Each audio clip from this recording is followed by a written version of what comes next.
So hey guys, this is a new video and ये video मैं just बना रहा हूँ क्योंकि अभी मेरी 1 घंटे के अंदर ट्रेन है। मैं अभी 10-15 मिनट के अंदर निकलने वाला हूँ, तो जस्ट मैं एक वीडियो बना के जा रहा हूँ। ये वीडियो इसलिए है कि SRG batch versus normal batch, क्या कोई डिफरेंसेस है? क्या एसआरजी बैच में जाना वर्थ इट है? क्या जो नॉर्मल बैच में स्टूडेंट्स हैं वो नीट नहीं निकाल सकते? क्या सारे एसआरजी वालों का सिलेक्शन होता है? क्या एक्चुअल में हुआ है? Me being SRG batch student, मेरा तो हुआ है, ये तुम्हें पता है। बट क्या बाकी लोगों का हुआ है या नहीं हुआ है, वो भी मैं तुम्हें बताऊंगा। ठीक है, तो फर्स्ट ऑफ ऑल डिफरेंसेस बता देता हूँ जल्दी जल्दी, ज़्यादा लंबी ये वीडियो होगी नहीं। डिफरेंसेस यही है कि एसआरजी बैच वाले बच्चों को एक अलग से लाइब्रेरी मिलती है। लाइब्रेरी में हर सब्जेक्ट के लिए टीचर्स होते हैं डाउट बताने के लिए। ठीक है, लाइब्रेरी मंडे टू सैटरडे होती है, सुबह 9 बजे से लेकर के रात के 9 बजे तक होती है। एंड लाइब्रेरी में हर तरीके के जितने भी बुक्स तुम सोच सकते हो, डीसी पांडे, केमिस्ट्री के जितने भी बुक्स तुम सोच सकते हो, सारे बुक्स वहाँ हैं। एंड अब बहुत सारे टेस्ट पेपर्स हैं, कितने सालों के टेस्ट पेपर्स पड़े हुए हैं, बहुत सारे बैचेस होते हैं वहाँ। अचीवर होता है, लीडर होता है, एंथ्यूज, नर्चर, अल्फा अचीवर, सारे बैचेस के पेपर पड़े होते हैं। एसआरजी के पेपर पड़े होते हैं। बुक्स तो मैंने बता ही दिया, तो तुम वो सब यूज़ कर सकते हो, लाइब्रेरी यूज़ कर सकते हो। गाइडेंस सेशंस होते हैं, पर्सनल गाइडेंस के लिए मेंटर अलॉट किया जाता है। वो तुम्हें पर्सनली गाइड करता है, तुमसे पूछता है। जो मैंने एक तुम्हें बुक दिखाई थी कि एसआरजी टेस्ट एनालिसिस बुक, उस बुक में हमें लिखना पड़ता था कि आज हमारे ये मिस्टेक्स हुए, हम लोग इसको ऐसे ऐसे करेक्ट करेंगे। और अपने मेंटर को पीडीएफ भेजना पड़ता था, क्योंकि वो कॉल करके पूछते थे कि आज तुम्हारा टेस्ट कैसा गया, तुम्हें कोई दिक्कत तो नहीं हो रही। तो personal mentorship kind of thing तुम सोच सकते हो।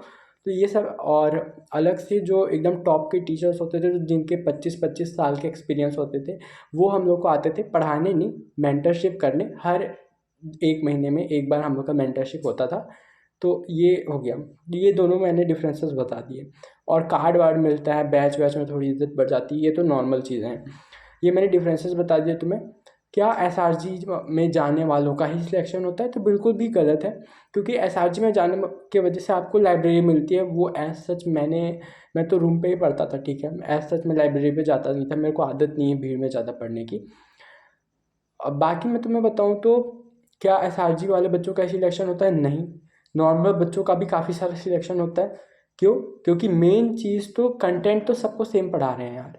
मतलब ऐसा ठीक है, मैं मानता हूँ एसआरजी वाले बच्चों को एक्स्ट्रा पढ़ाया जाता है, उन्हें एक्स्ट्रा बुक्स मिलती हैं, एसआरजी बुक्स मिलती हैं, केमिस्ट्री की असर्शन रीज़न मिलती है, एक्स्ट्रा मॉड्यूल्स मिलते हैं। बट नीट के अंदर भी अगर तुम देखो, इस साल का अगर मैं छोड़ दूँ, जो बाकी साल का पैटर्न की मैं बात करूँ, तो जो 100% अगर क्वेश्चन है उसमें से 80% नॉर्मल क्वेश्चन होते थे, 20% ही होते थे मैक्स टू मैक्स जो टफ होते थे या फिर एसआरजी वाले बच्चों के लिए होते थे। 80% में भी अपना सिलेक्शन, आई थिंक 85 to 90% में तो सिलेक्शन कंफर्म होता है। ठीक है, तो बेसिक चीज़ एनसीईआरटी, बेसिक जो सारे बच्चे पढ़ते हैं, वो तो सबसे ज़्यादा इंपॉर्टेंट है भाई सिलेक्शन का। अगर तुम्हें एसआरजी मटेरियल मिल भी जाए, या फिर अगर एसआरजी वाले बच्चे भी एसआरजी मटेरियल करते रह जाएं, तो भी उनका भी सिलेक्शन नहीं होगा। ठीक है, क्योंकि मेन चीज़ एनसीईआरटी को अगर तुम नेगलेक्ट कर रहे हो, सोच रहे हो कि हम तो ज़्यादा पढ़ेंगे, हम तो मॉड्यूल से पढ़ लेंगे, हम तो अपने एसआरजी बुकलेट जो हमें दिया गया है वो पढ़ेंगे, हम तो फिजिक्स के मॉड्यूल के क्वेश्चन नहीं लगाएंगे, हमको तो जो एसआरजी बुकलेट में जो टफ टफ क्वेश्चन दे रखे ना, वो लगाएंगे हम लोग। ठीक है, तो उससे हमारे नंबर ज़्यादा आ जाएंगे। तो ऐसा कुछ भी नहीं होता। अगर वो तुम नॉर्मल क्वेश्चन नहीं कर रहे हो, नॉर्मल मॉड्यूल के क्वेश्चन, रेस के क्वेश्चन नहीं कर रहे हो, नॉर्मल डीपीपीज नहीं लगा रहे हो, एनसीईआरटी को अच्छे से 4-5 बार नहीं पढ़ रहे हो, लाइन बाय लाइन नहीं पढ़ रहे हो, केमिस्ट्री की भी एनसीईआरटी अगर नहीं कर रहे हो, तो भाई ये मुझे नहीं लगता कि किसी, अगर वो एसआरजी स्टूडेंट भी है वो सब ये सब नहीं करा, तो सिलेक्शन तो नहीं ही होना है। ठीक है, बट मेन चीज़ जो मैंने एसआरजी में सीखी है वो ये है मेंटरशिप, कि तुम्हें पता चल जाता है कि क्या तुम्हें पढ़ना चाहिए, क्या तुम्हें नहीं पढ़ना चाहिए। तुम्हें गाइड कर देते हैं टीचर्स कि तुम गलत जा रहे हो। जैसे एक पॉइंट ऑफ टाइम में मेरे साथ क्या हुआ था, मैं मॉडल बहुत ज़्यादा पढ़ने लगा था बायो के लिए, नहीं पता क्यों, मेरे को एक्स्ट्रा नॉलेज चाहिए होती थी, नहीं पता क्यों भाई। तो टीचर्स ने मेरे को बोला, मेरे मेंटर्स ने बोला कि NCERT is the key, NCERT पढ़ो, एनसीईआरटी से जो होगा एनसीईआरटी से होगा, एनसीईआरटी तुम्हारी माता है। ठीक है, तो ये बोला उन्होंने। तो ये एसआरजी बैच और नॉर्मल बैच मैंने डिफरेंसेस बता दिए।